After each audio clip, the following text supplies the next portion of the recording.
The burning of the Bale Sigala-Gala is a centerpiece of Javanese wayang tradition.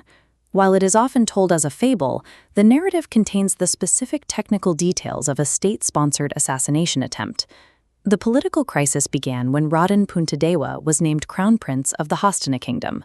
It was a promotion earned through military victory, but it placed him directly in the path of the king's own ambitious sons. Puntadewa and his 4 brothers, the Pandawas, were the legitimate heirs to the throne.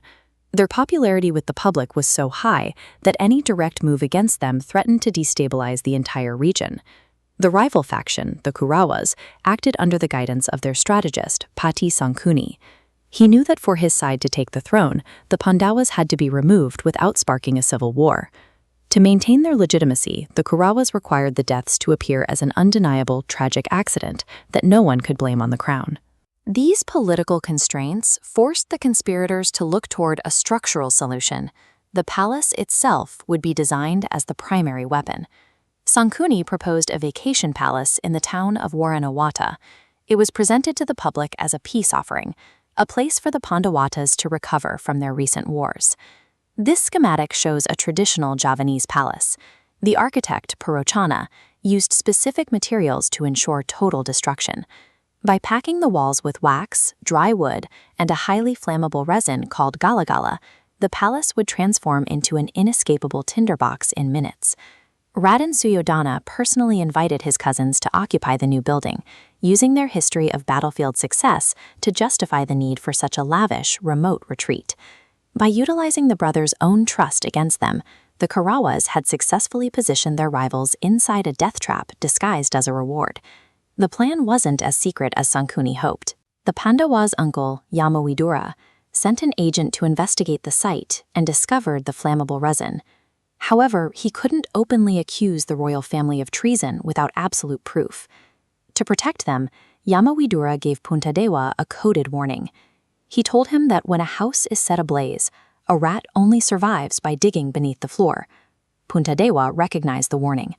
Behind the scenes, Yamawidura secured a magical ally who transformed into a white porcupine, secretly excavating a tunnel directly under the palace foundation before the guests arrived. The assassins added their own insurance policy. The architect hid a local widow and her 5 sons in the kitchen, intending for their bodies to burn and serve as unrecognizable decoys for the public to find the next day. On the night of the fire, Sangkuni attempted to get the Pandawas intoxicated to ensure they wouldn't wake up. The brothers stayed sober, feigned sleep, and waited for the inevitable attack. The palace was now a locked box containing 2 competing strategies.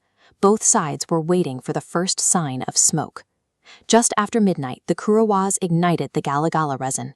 The fire raced across the wax-packed walls, turning the interior into a furnace. As the building burned, Sangkuni realized the architect was a liability. He ordered his men to throw the builder into the flames, ensuring the man who knew the palace's secrets would never testify. Inside, the heat became unbearable. The resin-coated exits were already impassable, leaving the family trapped in the center of the structure. The second brother, Bratasena, relied on his immense physical power. He lifted his mother and gathered his 4 brothers, shielding them from the falling embers as the structure began to fail. Bratasena located the entrance to the hidden tunnel and dove underground just as the burning roof collapsed into the main hall. The Bale Sigala-Gala was reduced to smoldering ash. Sangkuni's trap had functioned exactly as designed, incinerating the evidence and every witness left inside.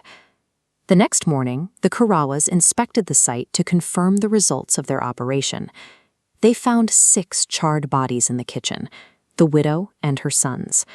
Assuming these were the Pandawas and their mother, the Kurawas officially declared the heirs dead and seized control of the kingdom. Miles away, the real Pandawas emerged from the tunnel. They were alive, but they were now political ghosts. Their mother, Dewi Kunti, made a strategic decision that would define the rest of their lives. She forbade her sons from returning to Hastana to expose the Kurawas' treason. She argued that staying dead was their greatest advantage.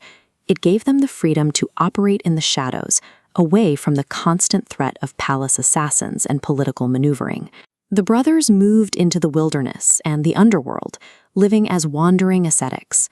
During this time, they secured crucial alliances with powerful beings, like the dragon goddess Nagagini, and recruited divine support that was inaccessible to them in the royal court.